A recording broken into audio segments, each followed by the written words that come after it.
forms. As you may All call right. me, Dr. Nikki, Doctor of Doctor. Divinity, Doctor of Divinity, under the universal truth of I'm sorry, the philosophy of absolute truth. So, I self-entitled through the. Have you heard of um the Universal Life Church Ministry? No. So they're a catch-all, and they give out and you can get a doctorate of the any theosophical doctorate that you would like through them. They do not provide you education, but they provide you with a certificate which enables you to be a minister and Oh, that's enables cool. you to unite couples in holy matrimony and enables you to do anything of clergy. So to give you an official clergy, because otherwise you would have to go through whatever theosophy you are practicing in to give you that governance. Now, I went through this, and I did that through the Universal Life Church with the intention of marrying the gay and lesbian and all everybody else community. But I have not yet done a single union. But what I do get called upon is to give last rites. For some reason, that's what the spirit, quote unquote, the spirit has bestowed upon me. I, Nice. I'm still willing to do ceremonies in for unions, but the angel of death is like where I guess my calling is. So that's when that's when the phone rings is when somebody dies or when somebody is on the verge of death. So Oh, yeah, I could go on about death. Death is a very interesting subject for me. Um, yeah, that's really it. Yes, but what is your thing with death? What draws you close to death? And this is a thought form too, because death is it. Death can be a thought form as well. exactly. So going segueing into thought forms, Gary. So one of my magnetizing pools this year was to create a kind of do much like this podcast or a lecture. I decided to put it into a lecture format, but it doesn't always have to be presented in that way. But it was organizing the material of thought forms uh, and presenting it that way because we do not know as humans what we are doing with most people don't. Most people don't have an understanding of what thought forms are. And we've been dealing with occultism. Occultism's been around for hundreds, thousands of years. So, and so have these thoughts and thought forms. Um, Could you say that a thought form almost can be like almost as a servitor? so, when you say servitor, what do you mean by servitor?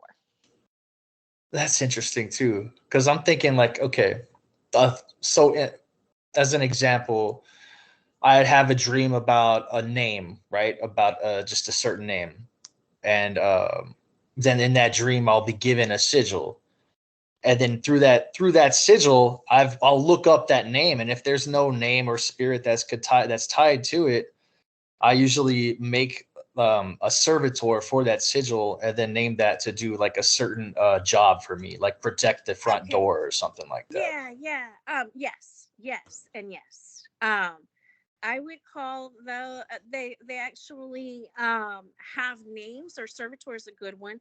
Um, and some even call them familiars.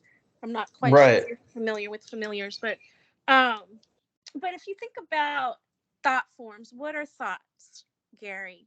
Let's think through this together. When you have a thought, what is a thought? That's a really good question. Sometimes I get lost between who and what is the thought because they both correlate with each other, and to me, it's the same thing. So, and thoughts are not, and we tend to think, oh, I had this thought and I'm the only one having it. Thoughts are No. fluid, very fluid. So, just breaking it down to the basic fundamental of what is a thought. And we start there. We think of something, we think of an idea. It's an elemental essence, right? There's no Yeah, most substance. definitely. There's no physical substance to a thought. It's mental, and we know, being hermeticists, that that's one of the basic laws of the universe is mentalism. Everything thought starts in the mental plane. Um, so thought forms start as an essential form, mental matter, um, charge of electricity. So if you think about your brain thinks about you think about a person, and that's charging up energy.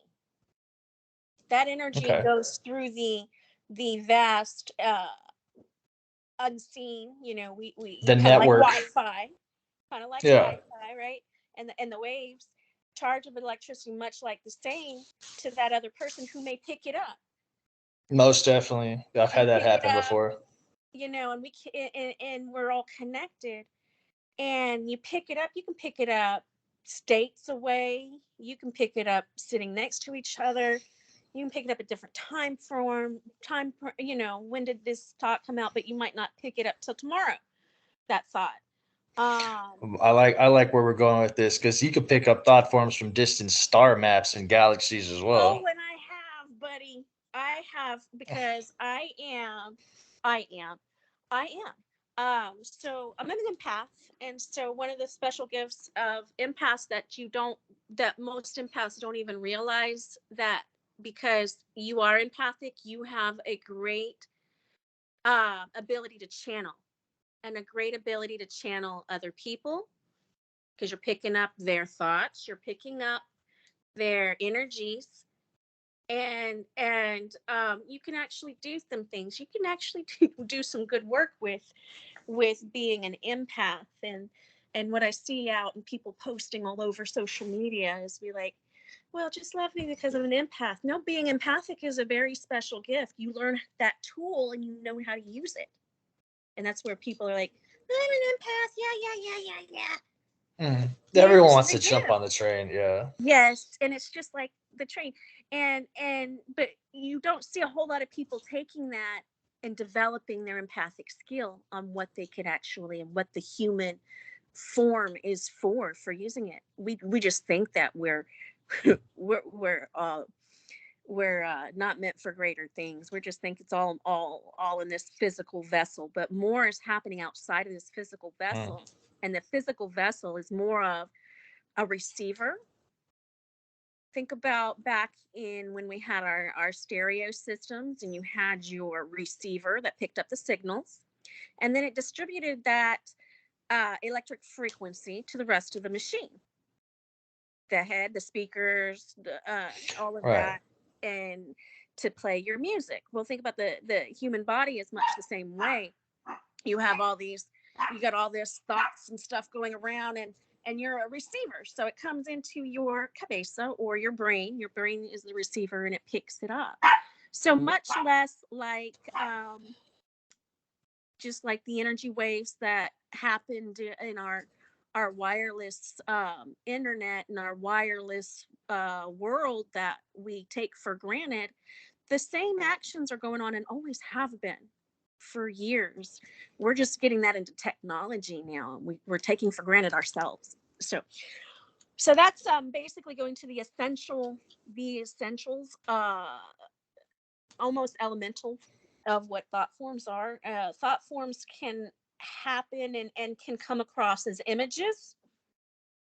They can come across as emotions. Think Oh about god. that. Think about, are these, and this is where we have Temet Nosk, know yourself, right? And is this me?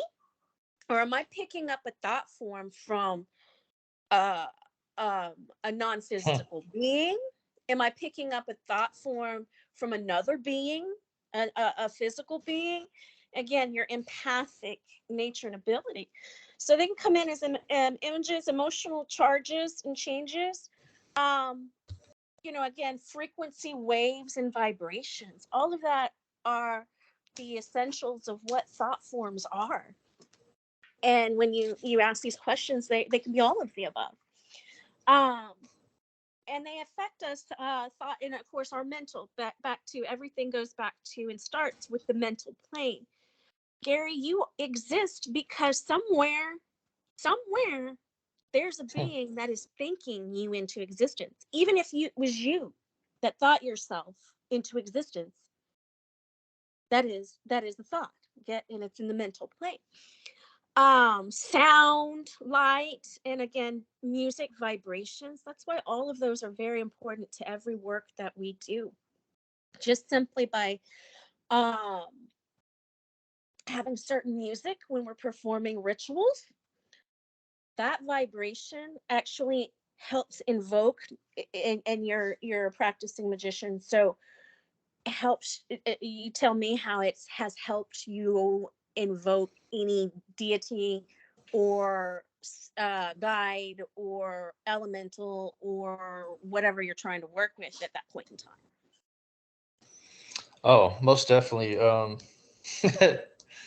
It could get anywhere from having visuals to the thought forms creating and like seeing spirits manifest in front of me, depending on the type of music I'm listening to. I listen to a lot of like metal music, but I listen to a lot of atmospheric stuff as well. And depending on the situation, even just like noises, certain noises could invoke a certain type of image within myself. And then, Exactly. yeah, then it could eventually tap into my DNA, my chakra system, whatever you want to call it. But it'll open up portals inside of my body, inside of my being, in my pineal gland.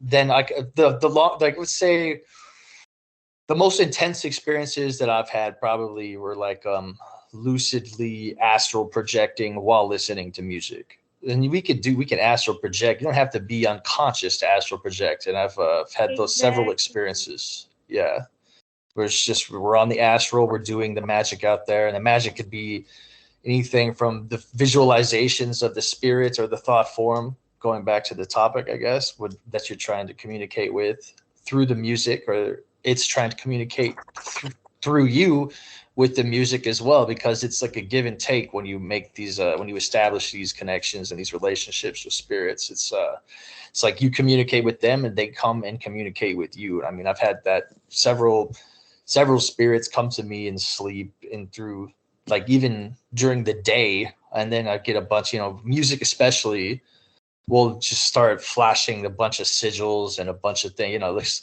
looks like hieroglyphs. I don't know what the hell they're trying to say. What some of those things coming through is just, I don't know, it's intense, and I don't have enough time to meditate on what's being sent to me, but I know that I'm being spoken to. Exactly. Well, and it happens a different way for me because most of the time the non-physical being spirit world communicates with me through a series of clues and events for me that I have to put together throughout the day, um, and the awareness. So, for example, if I know I'm going to have a very fruitful day with spiritual energies and I'm going to have an interaction in my waking day, it would be I will wake up to a heavy amount of fog outside. And I know you're thinking, oh, it's just weather. No, rain. But it It never is. happens. Yeah, happens to me It, too. it never is just weather, because then of course that's the first inclination. That's the ambiance creating for my day, and me being a practitioner and is recognizing, of course, these certain signs. And I might get a familiar clue passed by, or a song is played, or something like that, that'll give me a clue on what and who I'm interacting with. Sometimes I just come right out and say hello, Yeah. especially the ones, entities that I regularly have worked with. I think I do have set standards. I do have security protocols in place to where not just any spirit can come in and work with me. So there, I have learned that over time practicing, is that you do have to set up boundaries with the spiritual world. So Um, now I'm curious, what are your boundaries on that? my boundaries. Yeah. So I have an energetic password that if a spirit wants to engage with me, because when I first created these boundaries and I first started to work with these quote unquote thought forms, started to just come in all the time, and it was very Mm. overwhelming. And at first it was, I have this meditation table. For the longest, it was when I was at that table, that is when they can interact with me. And then things changed and my environment changed, and it didn't happen to where I'm sitting at that table all the time, and now I'm everywhere. And so now, and then I had to put up protocols on, I would ask them specifically, identify yourself. I would feel an energy come through, and How I would you would feel it? immediately say, identify yourself. And if I didn't get an identity, I would literally block that energy from coming through into my mental plane, just consciously. Um, and then I set up the password. And so, and it's not a word. It is a, it is a dance. I'm just between us and everybody else you're going to get this podcast to. So for the entity to give me, and of course we're talking non-spiritual beings, right? How can they give me a dance? How can they give me this password? The password will come out. It'll either come up as a picture in passing, like say watching TV, or I see something on the internet, see something in my stream, and so then all of a sudden that will come through, that particular my password, or it'll come through to some degree where I'll do it. Sometimes I'll just up and all of a sudden, and then I'm like, okay, this is a spirit who I'm used to working with. Okay, well, we're gonna work together. Um, So, uh, principalities that underline thought forms. So we think about thought forms. Thought forms can have color. They can be colorless. Sometimes we just see a flash of color, Gary. Have you ever experienced that? Most definitely. Yeah, I and know I what think you we mean. all have. They can come in as forms. They can manifest, and create a shape. So most of mine, I mean, it just depends. Dark entities typically present as a uh I don't want to say a pole, but kind of like a dark cloaked shadow in the corner or something like that. What would be a And dark I can, entity to you? huh? What would be a dark entity to you? Um, anything that is below the human frequency. So then we can jump into frequencies later. Um, Dark entities. I worked with the dark gods, a few. Some had come in. Uh, See, Lucifer never comes in dark. Because he's light. Exactly. Fucking people are. I don't understand what people don't understand about that. When Lucifer comes Uh, through, you I will don't get get it. the most shiniest, brightest. Hmm. This happened last week, by the way. I walked into the house, and never do I have this particular window open. Well, my son had opened the window, the blinds. And at the moment I walked into the house, it was in the evening time, and the light, the evening sun was, of course, sunsets in the east. I'm sorry, sunsets in the west, was right through that window, shining ever so brightly. At that moment in time, my house had this distinctive feel, and I couldn't really put my finger on it. I said, something's wrong here. And then moments later, of course, I talked about the series of events that give me clues that I'm being worked with by a non-physical entity. And then I had a clue of demonic. And then the thought came through and it said, who are you working with today? And then it was like, it's just really all within a matter of less than 5 minutes did it take for me to discern. And I Yep. realized after, the bright, the brightness of the sun, I said, oh, well, Lucifer's here. So, so dark entities don't even necessarily, and I don't want to call them negative, because No. I don't get negativity out of them. A lot of people do, but I think that is I think it's prejudice. I think it's biased. I hate to jump in there bias. like that, but I was gonna there are say too many on the right hand with the angel side seem to kind of shit on the demonic side or the goetic spirits, and then I've noticed that the satanic or the more left hand path shit on the whole angelic aspect, and they're both doing the same thing, just the opposite way. And if they just would like both paths for me have led to the same place. So I don't see the whole left right thing. Like that's where I just come in and I call them spirits, demons. I don't really want to put a derogative term, but now there are some shitty spirits, like shadow people and the spirits I that ride in think on that my drugs. experience with the shadow people have been positive. I'll go into that later because Wow, we're I'm still interested to hear that. yes, because I have a very personable stories about the shadow people. I have an alliance with them. I feel like Gary, I traverse through life creating alliances, primarily being because of who and what I was and who and what my past life experiences. I'm still trying to. I'm like sometimes it's that self-realization moment. I'm still in that process of I'm a god having a human experience. Yeah, but at the same time, it's also the other way around.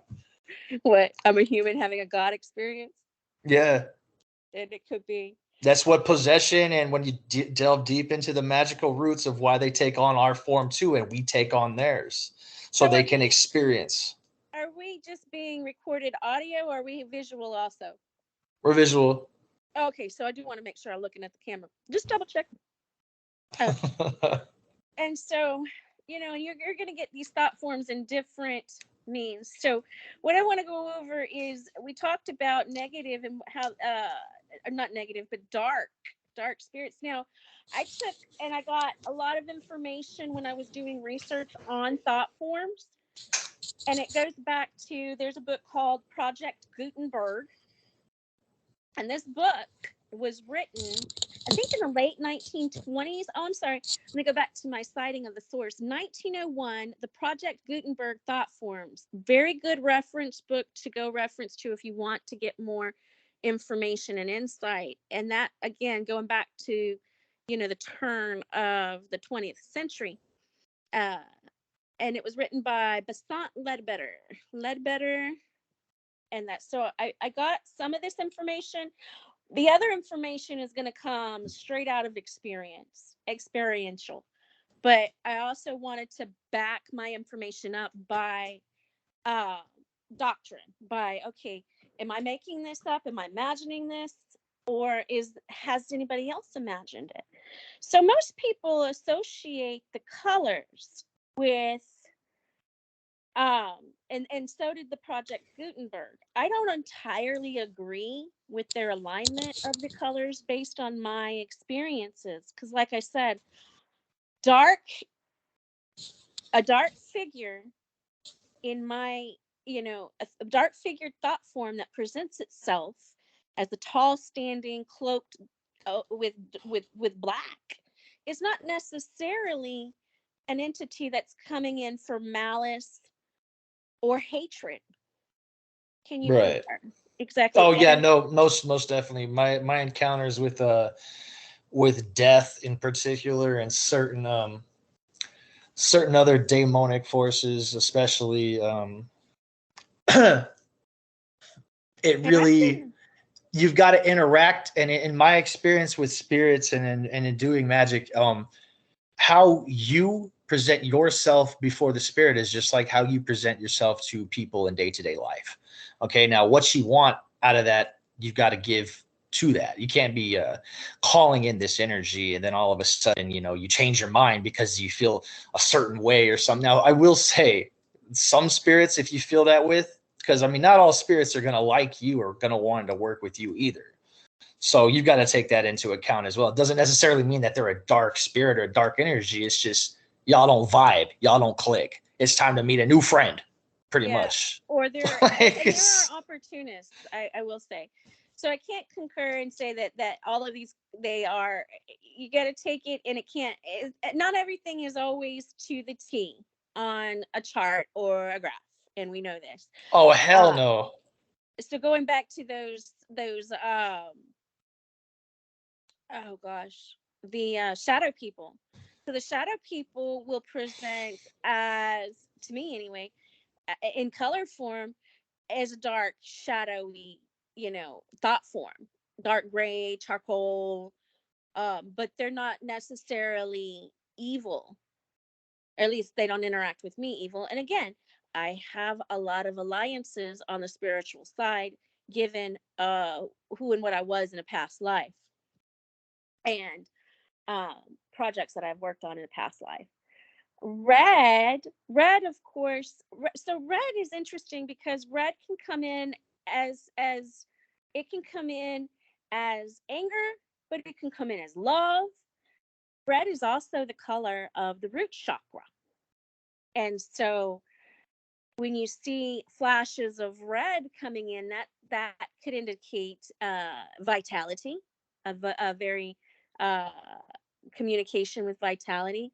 One of the things I also got skilled at doing is a psychic evaluation based on what chakra lights up on the human body when I do a scan of the body system. So if I see red light up, and as I'm doing a scan on you, that might mean that you need to take care of something physical in your life, like you might need to eat, you might need to poop, you might need to do some basic functions, but anything that has and pertains to your physical well-being, even exercise, or life force and vitality. And I don't see brown. So brown, I typically don't see a whole lot of brown, but according to the charts, brown comes in as arrogance and selfishness, which of course, given you what I've told you about my experiences with the spirit world, has been very positive. Have not had a lot of encounters negatively that could indicate why I haven't seen much brown. Greenish brown could indicate some jealousy, and I'm just talking about in general, not necessarily from non-physical beings, Gary. So remember, when we talk about thoughts passing through and around, it could be something, it could be another physical human, an embodied human that you might be picking up on as well. So these colors come through. Again, could be flashes of these colors. You could just see an aura, and you don't have to be looking directly at the person. You can just, like I said, see flashes, shrouding, colors, a clouding of the colors. Grays typically indicate depression, sadness, despair, and fear. And this kind of helps on how we kind of color code in society, and where, psychologically speaking, we correlate imagery, and that can invoke our feelings and emotions also. Orange, pride and ambition. On the chakra system, orange is your second chakra, your navel, right below your navel. It's a sacral, right? Chakra, yes. And it is indicates, when I see that come up, is on the chakra system, um fortune and career and fortune. So you think about anything that's associated with career and fortune would come up as the color orange. Yellow, intellect. On the chakra system, yellow is your solar plexus. Yellow is in the solar plexus, is where we can, I want to say, draw in information. The solar plexus is interesting because we think about everything coming in through our brain, right? No, it's the gut. It's the gut. So Yeah, have it's you the ever gut. heard about brain to gut? You've heard of brain to gut, right? Your gut feels it first and then tells your brain. No, yeah, dude, I felt that shit firsthand too. Uh, So much similarly, we think our brain is telling it, but basically your belly got it first. What is the belly telling you? And I've used that analogy. What is my belly telling me? My belly tells me I need to hurry Fuck up, go this. get my chicken before Gary gets me on the phone.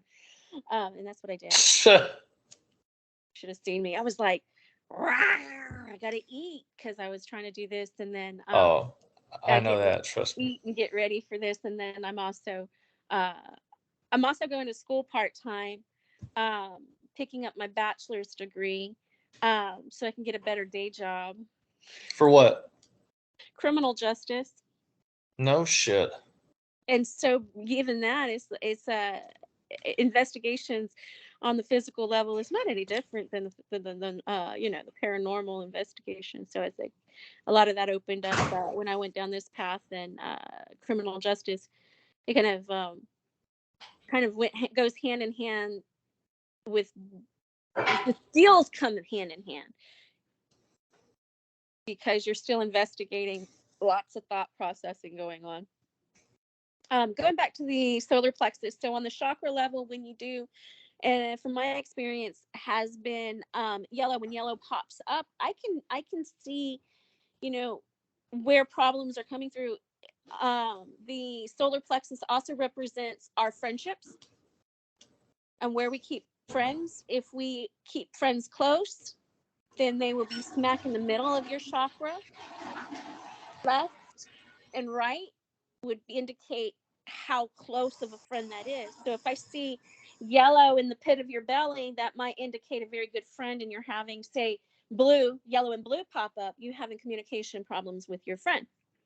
Whereas if I saw yellow to the left of the belly and still blue pops up, that might be communications with somebody who is a little bit more distant than your bestest friend. So that's how we can use some of those thought forms. Green, adaptability and versatility, but also green is your heart chakra. Heart chakra is where we keep our family, right there in our heart, and loved ones and endearment. And then, of course, our ability to love, and that's where we keep our romantic relationships are also here in our heart chakra. Also, Tiferet on the Kabbalah, and I like to associate the sun with the Anahata for the heart chakra, and I have a lot of that Raphael energy from that archangel in particular. I remember when I lost my shit. When I say I lost my shit, like the whole world of this reality cracked, and I was then just walking and living in spirit vision at that time. All I saw at that particular time was just this emerald green. Like everything appeared lime green to me, and I felt connected with everything and everyone. Had a lot of different spirits coming through at that time. Yeah. Yes. And found out years later that that color is like the color of healing that Raphael brings to you through, and like that's why I associate him with the sun. Yes. According to certain texts. And so one of the healing techniques that I use, especially when somebody is trying to, another fellow human is being, has malintent, and say, the problem with us beings is that we think that we're all effervescently powerful than one another, more so than one another. That's And cute. none of us is any more powerful than the next. Some of us practice a little bit more. We're a little bit more skilled and better at it. So I will encompass and what I call wrap that person's aura in emerald green in the color. So that's the thought form goes out wrapped in an emerald green, and that actually causes that healing energy to come through. What's the worst thing you can do to your enemy? Get them to heal to where they don't hate you no more, and you're no or longer themselves. Or themselves, Yeah. right? So most of our problem is projected behavior onto each other. Exactly. I'm projecting my anger on you, and vice versa. So then if I project it on you, you're going to mirror that anger, and you're going to get in turn get angry because we're empathic beings. no understanding in that level. That's like just where communication fails and we start feeling attacked, and then our understanding goes out the window, and then we project our own insecurities back. And that's how just toxicity in any relationship, really, especially romantic relationships, how they just turn to trash after a while. But Well, really, that when or it projecting, we don't realize that when we jump into a relationship with another human being, is that we've jumped into a relationship with ourselves, and it's up to you to determine no and shit. find out what it is that you're trying to show yourself.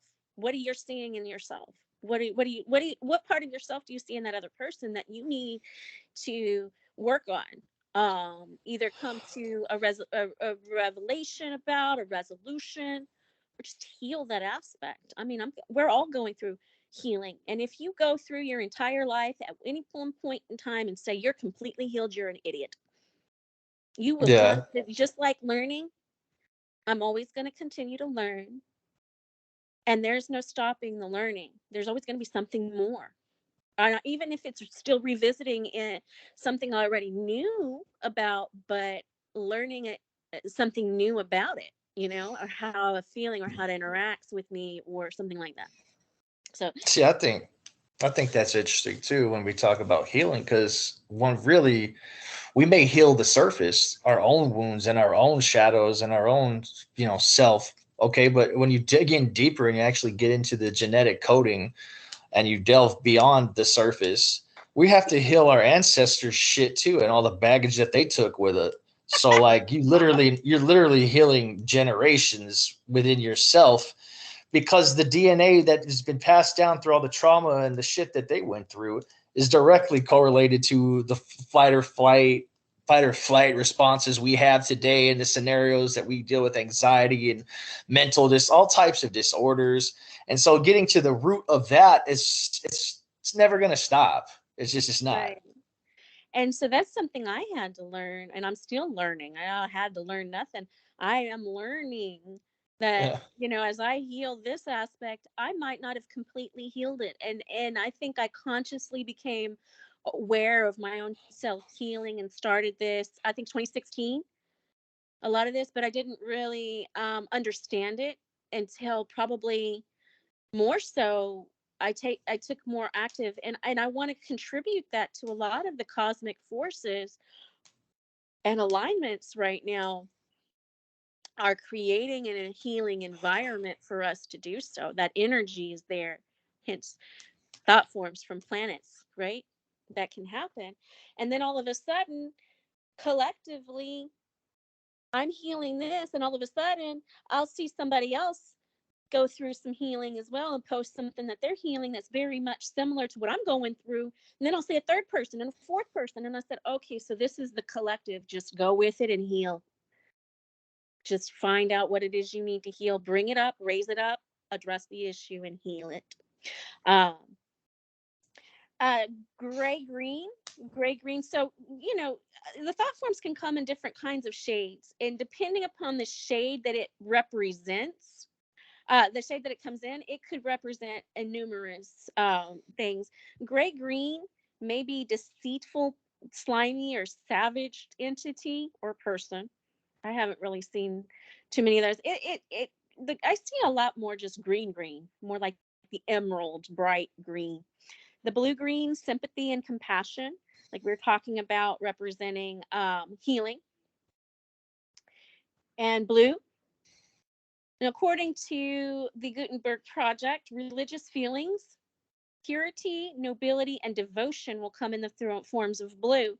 But like I was saying, my experiences when I see the color blue is blue represents the throat chakra being communication. So depending upon what shade of blue I see it in, might indicate the communication that's going on. Also on an energetic level, light blues come in certain extraterrestrial energies as well. So we haven't even touched on different kinds of thought forms that we basically talked about a few uh spiritual deities, demons, jinn. We hadn't talked about jinn. Um That's an interesting topic. yeah.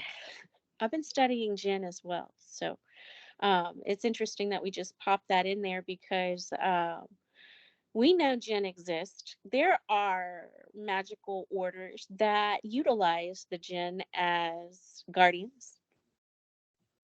um, in their rituals and practices. So somewhere down the line, these jinns came into being. There's of course rumored that demons are jinn. That's See, the now rumor. the only one I can relate with would be Ashmodeva or Asmothai, Asmodeus, and that ties into the jinn as well, and it goes back to the Zoroastrians. Right. So yeah. And interesting, I had a attended a lecture about Zoroastrianism and some interesting information that I have just an abundance of knowledge. So this is why I feel like it would be in vain for me to continue the rest of my life without sharing, without doing some kind of work that gets that knowledge and information, and then also experiential knowledge out there as well. So we talked about thought forms coming in as light. We talked about thought forms coming in color, clouds, colorless, formless. Um, but thought forms aren't always just limited to ideas, thoughts, or entities. So we are on the entities. Collectively, all it takes is a small group of people to believe in a thought form for it to actually manifest and take on its role. So Santa Claus is a thought form that collectively we gave existence to based on our thoughts, and then we of course drew pictures and imagery to go along with that thought form. Collectively, Vishnu, God's, I would say Vishnu is a thought form. Jesus is a thought form as well. Collectively, nobody really truly knows what these gods look like in human form. We just have imagery that somebody produced to show what they thought that person looked like or that individual. Mm. Um, Gods and demigods can come in as thought forms, as well as angels, supreme beings, saints, and ascended masters. So at one point in time, I was, and I still am, of course, I talked about my past life being an ascended master, partially. And in this life, it's interesting because I every time I create a new profile, I refrain from giving myself, and I've done this throughout my whole entire life, from giving myself some exotic high title. You know how people would be like, uh, Madam, Madam whoever of the, you know, Yeah, no, I did that. I did mystical that in the class. I did that in the beginning too when I first started jumping into magic. I was doing a lot of daily rituals and a lot of mirror scrying. Then I saw this gold come over my face and into my body, and I was like, "That's it, man. I must have been a pharaoh. Who the fuck knows? You know, like we're all a pharaoh. We're all essentially the same thing, which is nothing. So, like, when it boiled down to it, yeah, you probably were a pharaoh, and you're also that dude that you walk and see across the street that's holding the cups, you know, shaking change, homely. You know what I mean? Like, Yeah. we are. I am you. You are me. We're the stars in this. When we really get down to the mystical aspect and sides behind it, but I get what you're saying. Like, we all like to think we're this somebody really important, you know. And I always joke about And we that give too. ourselves a title. And so every time I create some kind of profile and we're going through that, and I just go as Nikki, Nikk, and I give myself two eyes, and that kind of separates and differentiates. Regardless of what was the past life, regardless of here is all this information is embedded in my DNA. All this information came to this life form. I'm remembering stuff, or I'm channeling it from 500 light years away from another star system, or I'm an extraterrestrial from Rigel. Okay, I've been there too. Yeah, just no, called I've my had, I've just called my star out, Rigel. Um, dude. So extraterrestrials can come through as thought forms, mythical creatures, which are dragons, fairies. Oh my gosh, fairies. I had a dream that I went to Fairy Kingdom. And I truly believe that because I remembered this dream, because we only remember what we really need to remember, right? When we wake up, that it was 100% real. And this fairy was interacting with somebody else in the dream. But I said, oh, that's not a fly. That's a fairy. And it wasn't your classic pixie fairy. It was the OG fairy. If you can Hmm. picture the description of what an original fairy looked like, they were not very feminine, nor were they very pretty, and they very looked like old men. So this fairy in my dream looked like an old wrinkly man with wings flying around. And when I woke up and I remembered that dream, I said, oh, well, I must have had an interaction with them. And I can't remember exactly what happened throughout my day the next day, but there was some events that made me believe that I did have an actual interaction in my dream with the fairy kingdom. Um, demons I and hear spirits. they're pissed off that they're hard to work with because they just do not like us for some reason. And maybe that's what it was about, but this one did not give me, it was like it allowed me to be there, but I was passing through in this dream, so I was not there to stay. Um, Essentially, everything can come through as a thought form. Our ancestors will come through as a thought form. Very true. The angel of death comes through as a thought form. Interesting, because I've worked with the angel of death for over 5 years now. One of the entities that does work with me and I work with it back, it comes through very interestingly. But Mm. I have seen the angel of death in many different forms. So Yeah, it doesn't there are a always, lot. yes, he does not always come to me as the same figure. It has a different image almost every single time it comes through to interact with me. I've interacted with it from its angelic kind of ambiance white light. I've interacted with it from sharing, what I need to learn, and I call it my apprenticeship. Um, with going through in it being dark format, uh, just straight up looking like the Crypt Keeper, Yes, and that's the one I'm familiar with. I did a summoning of death, of the angel of Saturn, Cassio in particular. Then I just felt the room flood and an overwhelming nothingness hit me. Like I couldn't feel shit. I'm talking like I couldn't feel sadness. I couldn't feel no. numb, Oh, empty. Like very numb, somebody, like your no partner emotion. or someone you love just died, and that's how you feel. Wow. Like something got ripped from you, and I was literally sitting in front of that presence, feeling it. Just this hooded figure, just cloaked, just shrouded. And I mean, I didn't have anything. Like I wrote the experience down in my book, and it was just like I was sitting there with nothing. I can't. The Right. void. Yeah, And so again, all of these are collective thought forms, which means that we have all, as humanity or a group, have thought into existence. So how do we think these things into existence? Well, one, we only have to think about it, right? Remember that law of mentalism? The it's where it's universal played law of out. mentalism is the most powerful law, because everything starts with that thought. And so collectively, all we have to do is We have feed a it. group of people believe in Santa Claus, and there we know the thought form exists. Stories, myths We that feed have been it. passed down over time, and we've changed them up so times. So we've changed Yeah, like the Jesus into gods. Horus, and Horus. What was it? Horus is Jesus, Yes. Yes. Yep. And I and mean, of yeah. course, there's going to be people who can't conform to changing their thought processes and think that, geesh, um, Jesus didn't come into being at that point in 2000 year AD.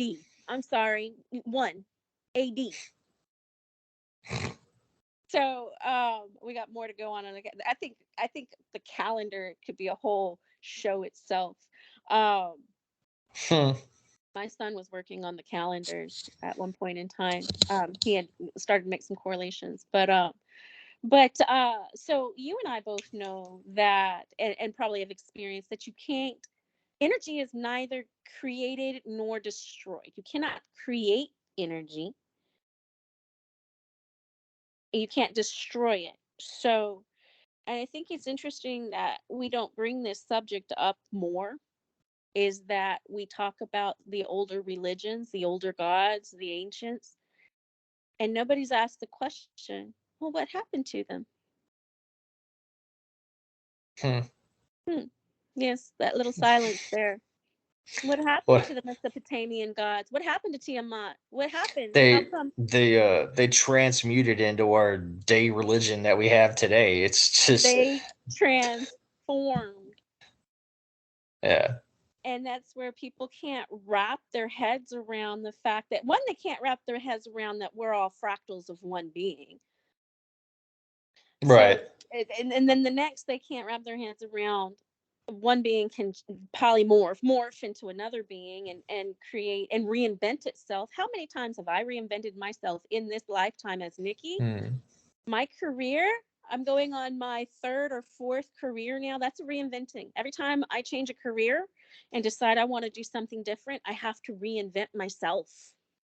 No shit. Yes, You could jump timelines doing that too. And I've been jumping, so I'm working on jumping timelines right now. I'm working on those experiences.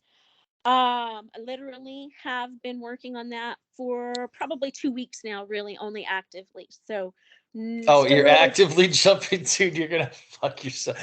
Man, how many deja vu experiences have you had jumping these timelines? I would have deja vu experiences before jumping. I just started this 2 weeks ago, and the experiences are interesting. I wake up, it's a different, and it's a different kind of feel. Some days it's absolute just calm, and no activity at all. And I'm always expecting more. So I think I need to go back into myself and kind of calm myself in from doing too much work. But yeah, you can fuck yourself off if you move too fast. That's what people fail to realize, because they want to go through and they want to get to these levels faster. Just take your time through them.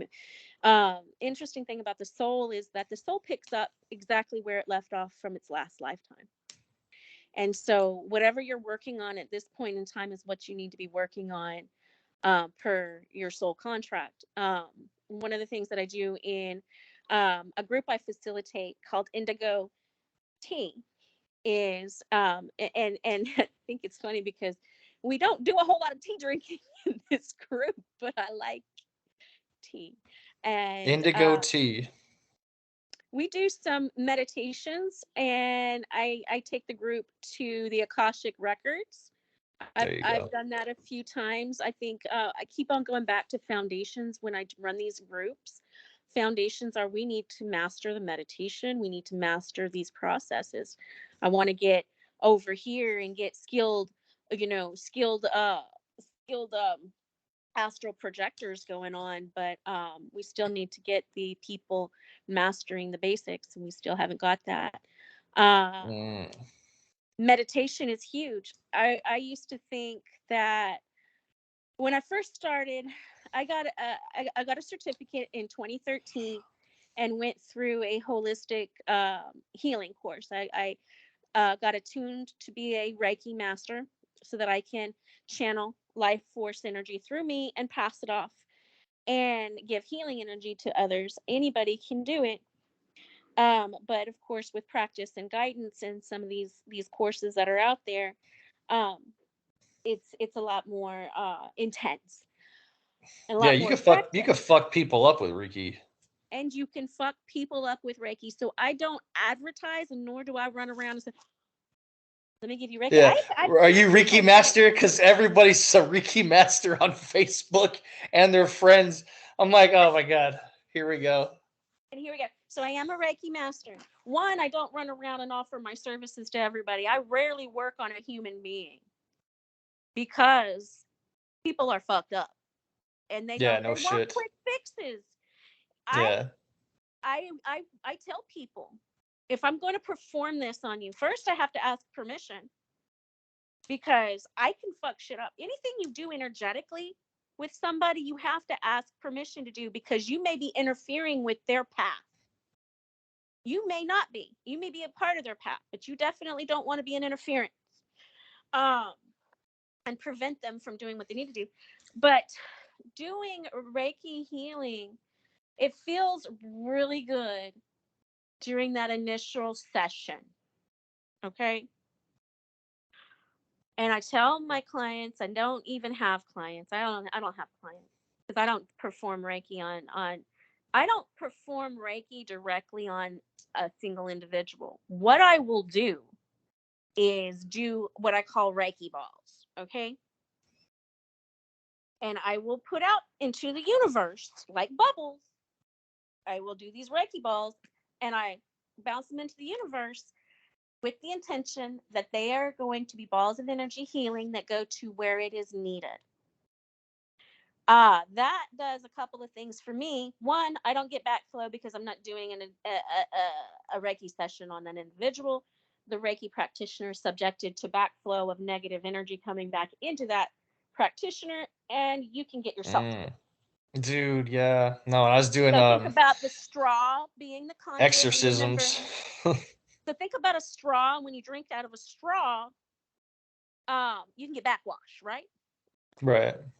Same thing with Reiki. Um, so Reiki is very powerful. Yeah, a lot of people are doing it, but I don't. I think that again, it's one of those fads, and that some of the Oh true yeah. healers are not going. You can know your true healers, but is it going to stay? I mean, a lot of people are also doing yoga. Yoga. Oh my gosh, I'll have experience on how that I had a transcendental experience doing yoga, and I actually was able to heal a past life through yoga. Um, and I was going to yoga class every Friday, and we were just doing the basics, samsaras. But I think I had been going to this class for about a month. By my fourth or fifth time going to the class, that was when I had the transcendental experience. And as I'm going through the yoga motions and poses, do I get taken back to a past life where I was a dancer, a ballerina who had, and one of my traumas that I experienced in this past life was that they practiced what's called binding. Mm.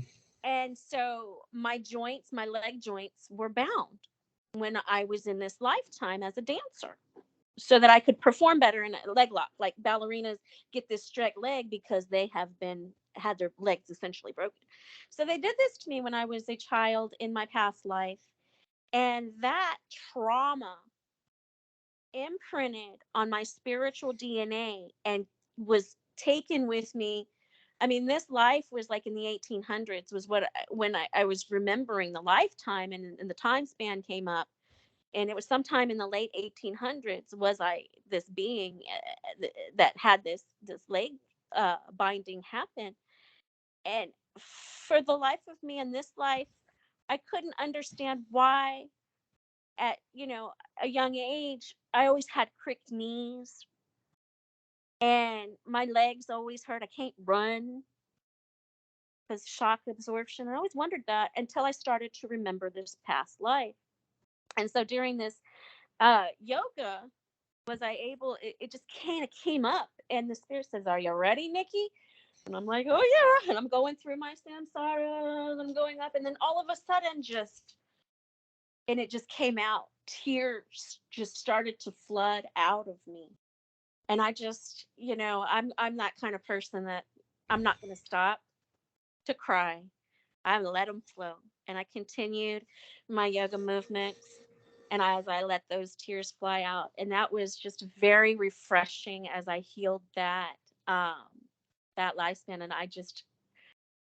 and, and because all those memories come flooding back. You think you're crazy, but if you just let it flow, they do. Um, so going back to thought forms, because that's how they come through. You can remember your past lives just like that. Stories and myths, we pass those down over time. So what we perceive at the current thought forms and these deities are basically thought forms that have been passed over generations and generations. I think that's what we're doing as we're coming into the future here is, and those ancestors that we're healing, we are also healing some of those thought forms as well. But Gary, we can also Hmm. have individual thought forms. So have you heard of an egregore before? Yes. So an egregore is basically what you were talking about, your servitor. Could be. An Right. egregore can come in, and sometimes it could be typically not, but it's an energy that comes in and it works with you and kind of like a pet. But then that's one. But your tulpa, have you heard of a tulpa? No, I don't know what that is. So a tulpa is much like an egregore. It is a thought form that you created, but it's more like your best friend egregore Hmm. that you would always go to. Now these, are thought forms that only you created, only you can transmute into something else. If you don't think about them, then of course they're not going to, of course, come up. Any of these, any thought form that does arise, you can basically essentially get rid of them by not thinking about it. So we Right. Yeah. Hey. Okay. we That get makes a lot of sense. we get practitioners that go on the verge of insanity. And I've done it too. We reach that fine edge, that Yes, we light edge, teeter. and we're about to go crazy. And if you don't watch it, you will cross over.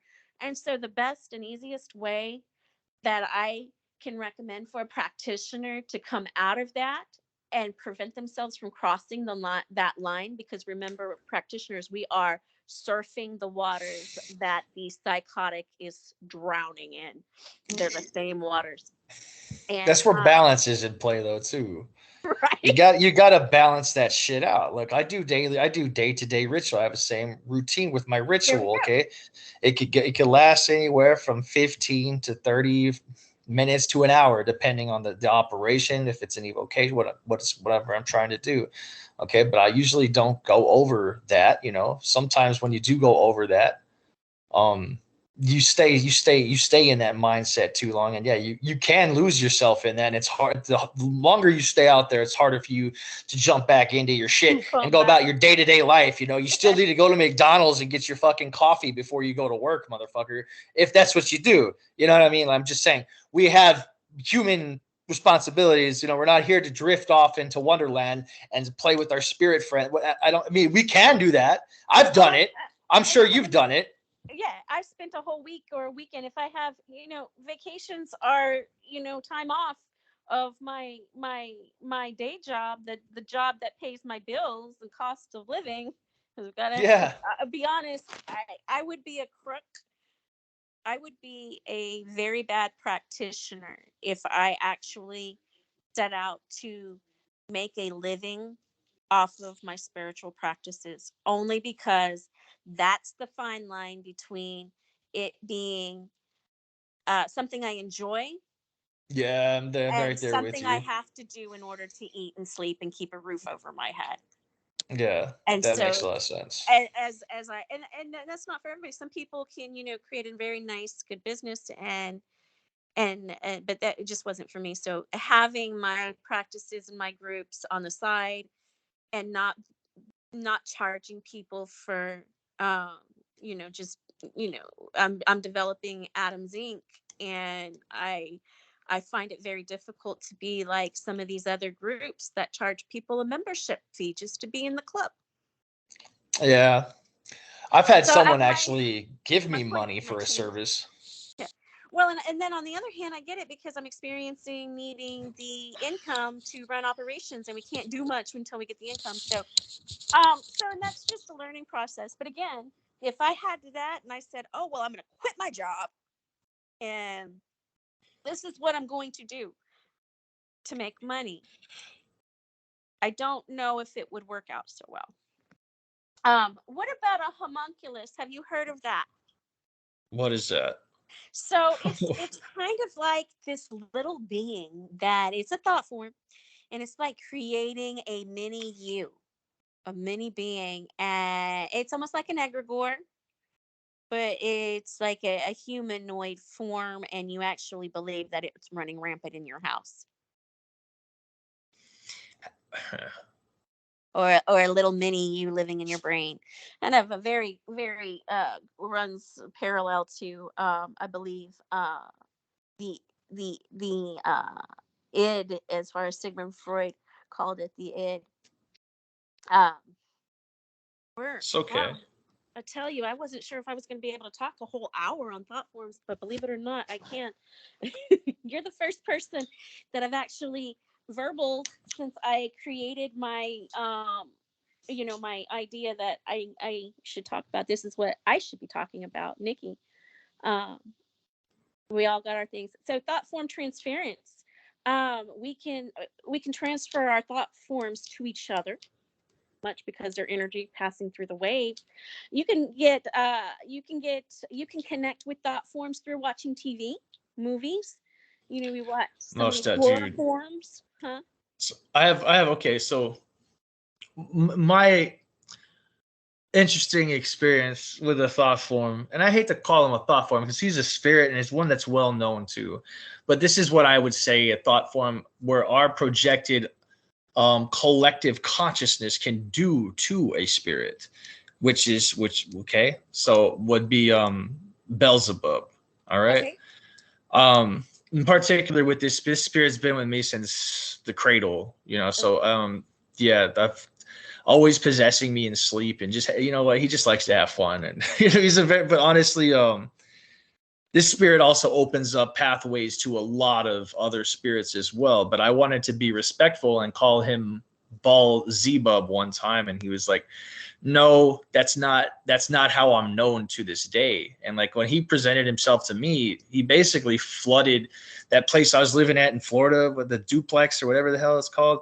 Oh, That whole place got flooded? flooded with flies. Like Flies. flies. Yeah. When I was doing a lot of magic invocation, I was doing heavy magic at that time. I was getting back into it after being out for years. Okay. And that's how the spirit presented himself to me. And I've heard other people say that's exactly how the spirit presented himself to them as well. And yeah, this very, very powerful energy. But this is back to the point. Baal, that god Beelzebub, that's like the Lord of Thrones. Okay. Oh, Then the Jews, like, they were like, well, no, this is Satan, because anything that's against the God of the Israelites, Yahweh, which is a Canaanite deity to begin with, this all goes back to them bastardizing that particular section and that particular group that worshiped that god, and then they named him Beelzebub. It's Lord of Flies, pretty much. And that's how that whole thing came about, and then that's how that spirit got demonized, and then look how we perceive that spirit to this day. Oh, yeah. Okay, so what's like when you demonize everything. They would most demonize this conversation. that. We're heretics. Well, yeah. Ask me if I care what they think, because I'm going off of I've had the experiences to back this up. Yeah. Knowledge is one thing, but knowledge without experiential application is just in vain. That's why, like, or it's just trivia. That's what I want to say. It's just trivia. It's like, okay, it's like you reading. I heard this before from a podcast. I'm sure you can read all the books on cooking that you want, but you're not going to know shit until you're actually out in the kitchen making that meal. It's the same with magic. Yep. You're not gonna. I read so many books because, like, when I was back in high school, it took me. I mean, I was doing the lesser banishee rituals, the pentagram, burning all this stuff, and then trying to make contact with the star.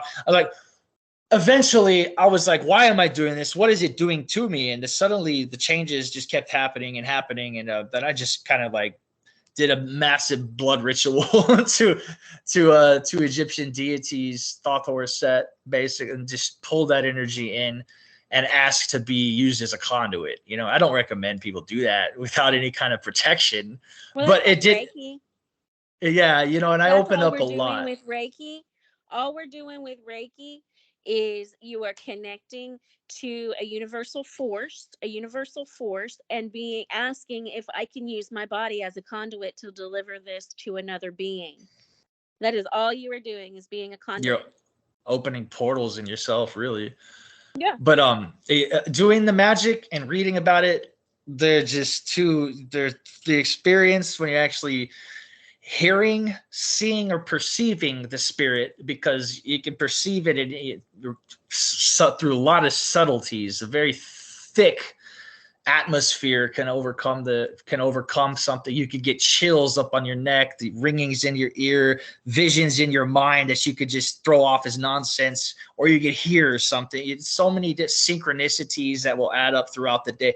There's so many different ways that these spirits come through and speak to us. And I mean, Yeah. these all have to deal with thought forms too, for those I would say, what the more, I don't know, atheistic, I don't think that's the right word, but like practitioners such as, you know, Michael Ford, who writes all these amazing books about all these spirits, but yet doesn't really believe in them and considers them to be like deific masks that we take on.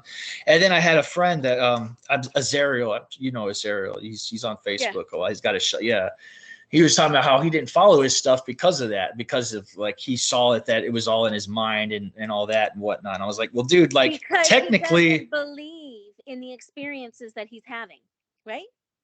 maybe that's a really good question. That's a really good Because question. how can you, I mean, Or is it all in the you mind? can But doubt yourself. You can have these experiences and just be like, oh, pish posh, it's just I me and used my to.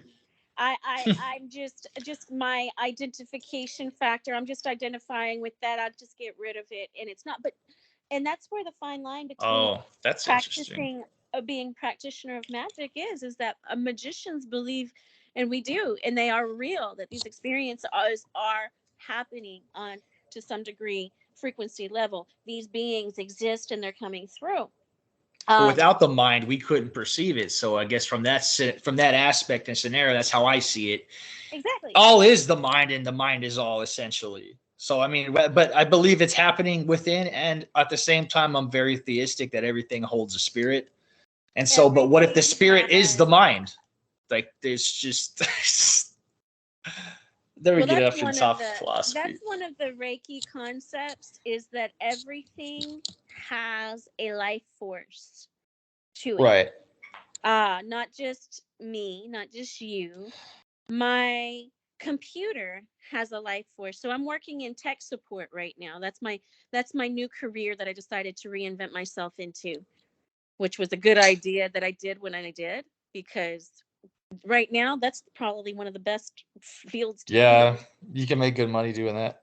Well, security, longevity of, jobs everywhere. But it is interesting industry. But going to life force energy, everything has an essence. My water, essential form. My car, I could give my car Reiki. It has an essence to it. It has a feeling. If I beat my printer up, I might not perceive it, but that printer is not feeling too good. Like my I'm not car. perceiving it, but then Uh, I'm not that bashed up printer. That printer's like, we laugh at the cartoons that we made, Brave Little Toaster. And, I'm sure you saw that cartoon where, the toaster is alive, the vacuum is alive, the blanket is alive. It all yeah. has an essential life force to it. And life force runs through everything, and it's just in vibrational frequency. Now we haven't even touched frequencies, because that's another topic of discussion once we actually come to, all of everything has risen out of the thought. And so we can connect to these thought forms through transference.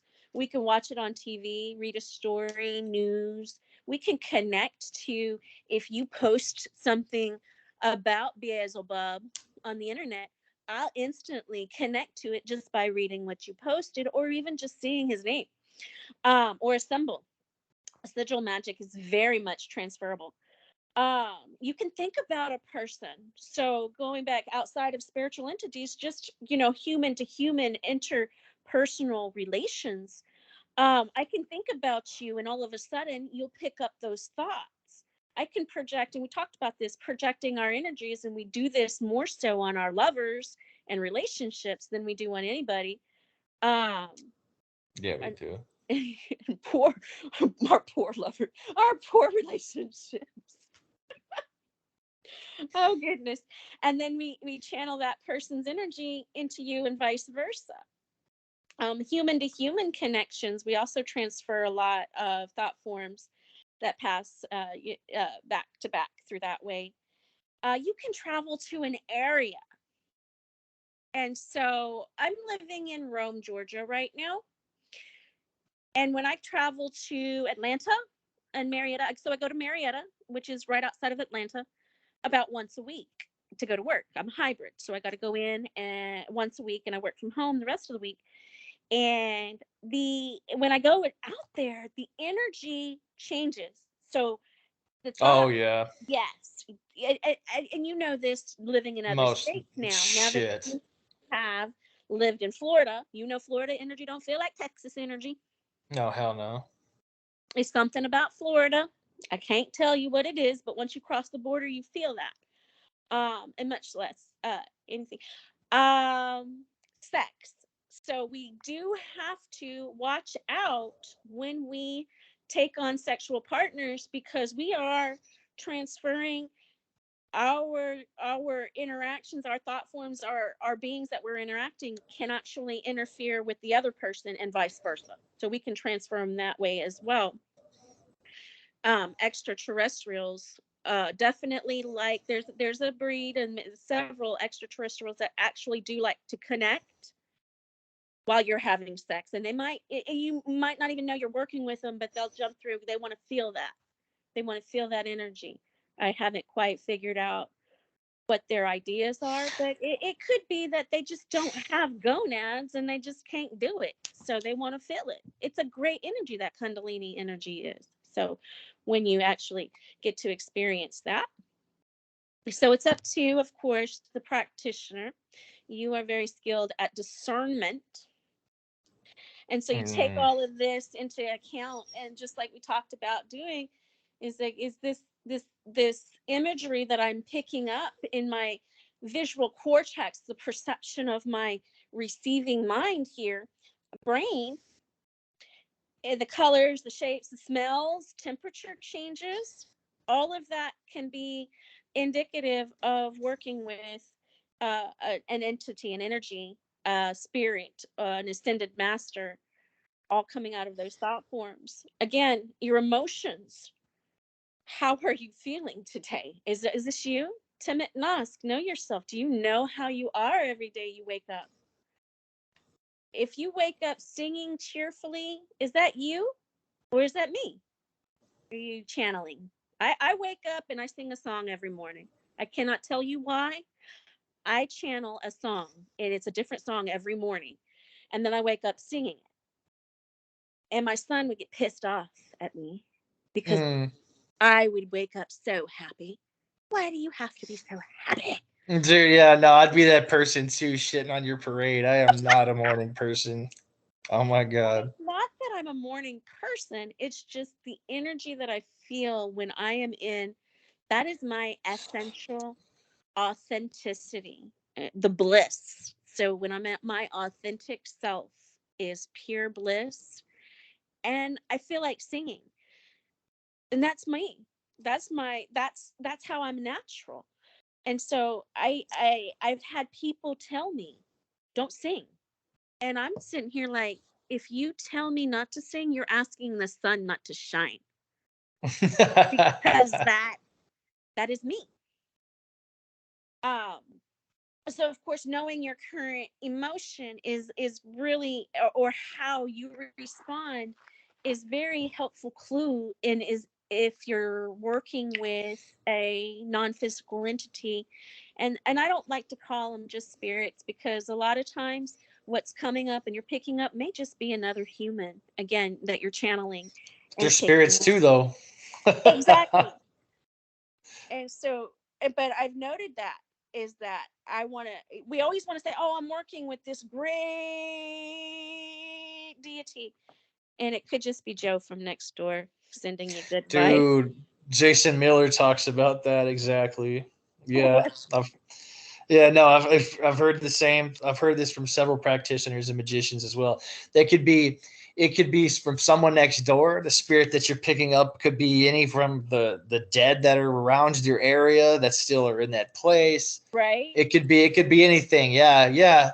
I'm Belial. Yeah, yeah. Like I'm Lucifer. Yeah. Hey, dude. Yeah. Hey, I'm Gabriel. I'm that You archangel. know, Yeah. Like, you could be. pick They me could. up and you channel me on a good day.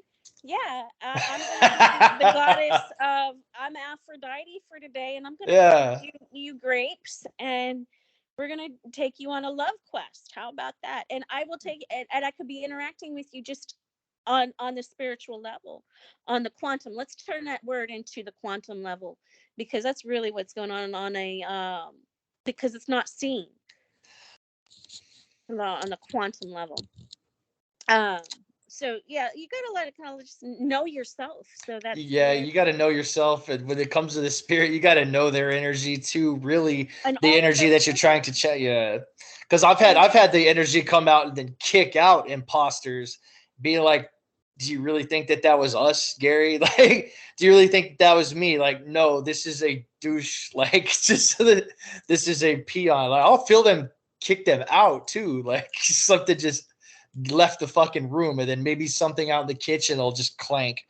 Or some weird shit will happen, or or I'll hear something crack. What well, was that? and it's interesting that you say that, because me being a being and me being a practitioner, I actually practice on being able to influence physical matter with my mind in your zenith, in your point of view, where you're actually physically located. So if I wanted to practice at projecting astral projections, and I've done this. I've done this. I would Yeah, man. actually I think think of you've done somebody. that shit to me. I, mean, and this has happened to me too. So I just thought that a spirit macked me on my butt. It could have been another person. So, and I've done that, and I've actually thought about something projected, astrally projected in my mind, that I'm going over there, and I've smacked some people in their ass just to see if I could do it. Yeah. So, I mean, you got to practice, right? We don't know if it's going to work until we experiment. No, that's so true. And so, Even if it doesn't feel right, sometimes if it doesn't feel right, I don't know. I've had more experiences that ended up turning out good when it didn't feel right, and I still went through with it because I fought past the doubt, the fear, the bullshit of me telling myself that this, now there's a huge difference between what feels right and does. If you feel like going to light a building on fire, for a sacrifice, that might be, yeah, you may not want to do that because there's some very physical, life impeding consequences that can occur from doing such dumb shit. All right. But I'm saying, like, if it doesn't, if something doesn't feel, just try it. Try, right? see what happens. The worst that's going to happen is like, it could offend, maybe, if some of the spirits that you work, it could throw off some of the energy, but it could be just one big clusterfuck that blew. Well, I knew that did. Okay, that didn't work. you know I mean, the shit happens. The shit happens. Some of It the best rituals that have come to pass and that have actually came through and worked, shit went wrong. The lighter wouldn't light, the candle went out, shit went out, like, here and there. But then, Yes. sure as shit, the atmosphere got thick. Things started. Then that's when I felt the neck hairs stand up, and then I started hearing that voice, which is not mine. I don't know what that. I don't sound like that. What I'm thinking. Yeah. So there's so Those there's positive things these that happen with synchronous events experiments. that happen. So, and that's where you got to go with your gut telling you this is an actual, this is not just another human projecting their energy, and this is a non-physical being that is projecting. And then also notice those synchronous events. Discernment, also dreams and meditation. So those are huge because a lot of I don't want to say most, but I've had a lot of interesting interactions come from meditation. And I'm going to put a quick example Yes. is that I was in between jobs. I had just got fired from a dental office. And this was back in 2016. And I was like throwing out resumes everywhere because I couldn't be broke. I had 30 days to find a job because rent was due in 30 days because due every month. And so I was like, I got to hurry it up. So I was spitting out applications. I was coming to my wits' end because even though I was about to get awarded unemployment is not enough to pay the bills. It's enough to pay a bill, but not the bills, and all of them. And so I sat there in meditation. Probably for about a good 30 minutes. In my meditation, I'm traveling and I'm traversing through, of course, clouds. That's what I'm seeing. And all of a sudden, I hear this voice say, Nikki, can you sell a car? And I said, well, yeah, I could sell a car. And I did apply for CarMax. That's when I applied at CarMax. The guy who interviewed me, Jake, matched that voice that I heard. That's funny. Yeah. So I just tell you that stuff does happen. That's why I'm saying those are experiences that I've had, experiences that I can vouch for and say, hey, this is real. This is matching up. These energies match up. There's no way that you can call me crazy saying I hear the same voice before I met the guy. Oh, yeah. I've had several experiences like that too.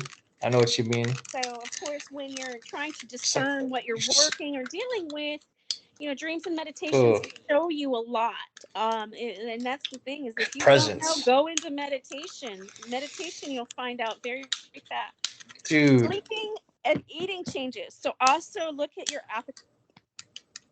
Because when we are interacting with non-physical beings, our appetite changes. I don't know if yours has, Gary, but mine definitely changes.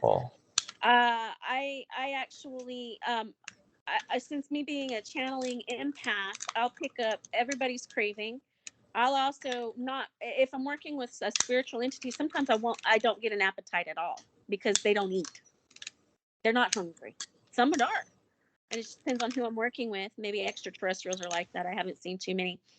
But that's also, we need to talk about psychic protection. So given all these thought forms that can come across through our physical friends and family and humans, our fellow beings here that have incarnated into physical bodies, we need to protect ourselves from their malintent. But we also have to protect ourselves from any negative, opportunistic parasites are the biggest ones. Parasites are just what they are. They are leeches. I have a way to get rid of parasites. I have several ways to get rid of parasites if you have one. Basic psychic protection. Of course, you may know amulets, talismans, stones, charms, and things like that are some of the things that you can do. But what people don't understand is, Gary, do you know what a prayer is? Oh, yeah. What is a prayer?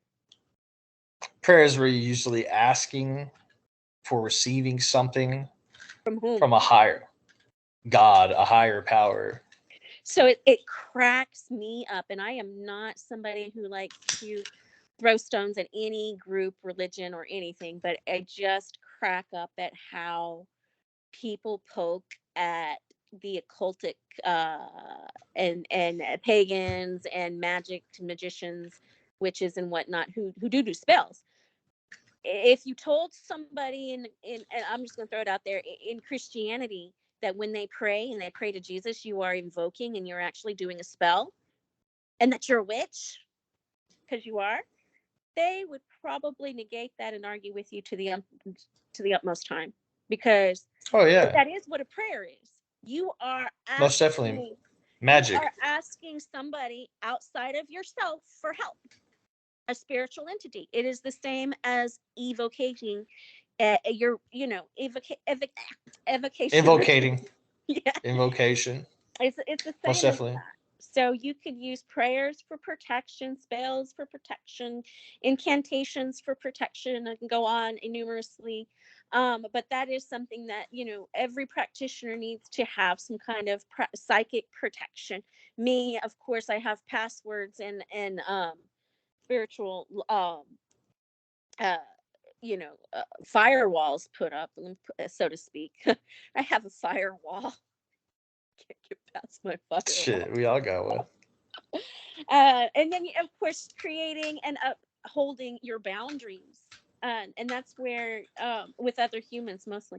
But, and of course, with spirits, like I said, if you don't identify yourself as a spiritual entity, and you don't present to me who and what you are, if you're from the Golden Dawn, they tell me I'm from the Golden Dawn. I'm brother. Yeah, I freighter, know, so and so. but Yeah. they always have the passwords. They're the ones that showed me the passwords. Well, so that's where, there in is where we are actually take that thought form information, and we're going to transfer that and transform that into what I call the cyber connection. So there's actually very synonymous with how cyber networks is how the spiritual network is. How our brain is configured is very synonymous with how the cyber intelligence is, and how it's networked. So if you understand cyber connections, then the spiritual connection will come through. And I'm in the process of correlating the two and making those two the connections there, as we progress into this new age of technology and the dawning of Aquarius. This Yeah. is the dawning of the age of Aquarius. Actually, we've dawned already. We're just trying to settle. We're just trying to All settle right. into the age of Aquarius. I think what people don't understand in the a cosmology perspective is that the dates aren't to the date. There is a range. I've So heard that too. yes, so like the umbra and the preumbra, and anytime, even when we get into sun signs, getting into, the sun is moving into Libra next week, right? Uh, it doesn't fully integrate into Libra until like the second or so week of that month. So when the 21st hits, if you actually look at your star maps, the sun isn't actually in the heart of Libra yet. It's just on the throes. So, but anyway, that's how I feel about when we talk about the age of Aquarius. Is that approximately? I think that they said it was going to take about 250 years to actually fully integrate into the age of Aquarius, and I think we're only halfway there at best. So if you think about all of these revelations coming out, the times that they did, and then you got all these other interactions coming through. They talk about is it the next incarnation of Krishna is coming up as well. That is actually prophesied in the Vedas. So they have that the god Krishna will actually take on a human form in about 400 more years, give or take 400. So No, that's interesting. I never heard that. you've Not never heard of it? Okay, no. study up on Krishna. So a lot of my interactions do come from Vishnu. Vishnu is also known as Krishna. Krishna is funny. It's funny when you study the Hindu gods, because when you study the Hindu gods, your whole world will change of the deities. That's true. Yeah. Because you will see the forms change shape. You will see, Vishnu. Amorphous. Yeah, and this god is this god is this god. Yeah. That's Well, how the however, Egyptian religion is too. Exactly yeah. like that. And then so you'll see how these polymorphic gods are, and how you get a greater understanding of how we over time developed these entities and turned them again into something else. And maybe they did it themselves. Maybe they wanted a reinventation of themselves. Um, No, And that's kind of like Ra, Sokar, Asar, right? That's like basically Ra mixed with Osiris and the god of the dead, Sokar.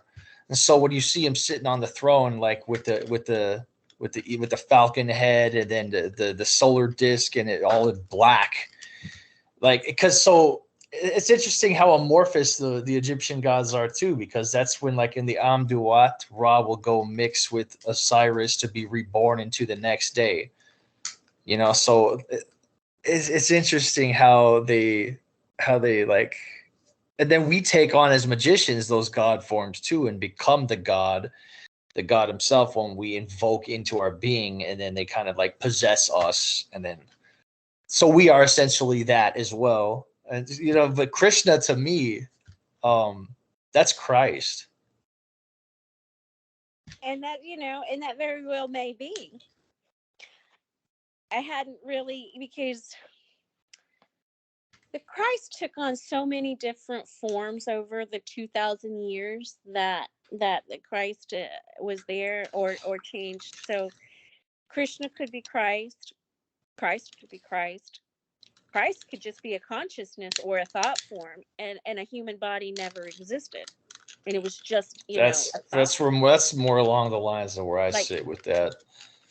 I don't know, because and there's a lot of hearsay on the Council of Nicaea, and yeah. then making up that whole religion just to go conquer territories, and the portrait of Justinian that we have depicting Christ, So Constantine.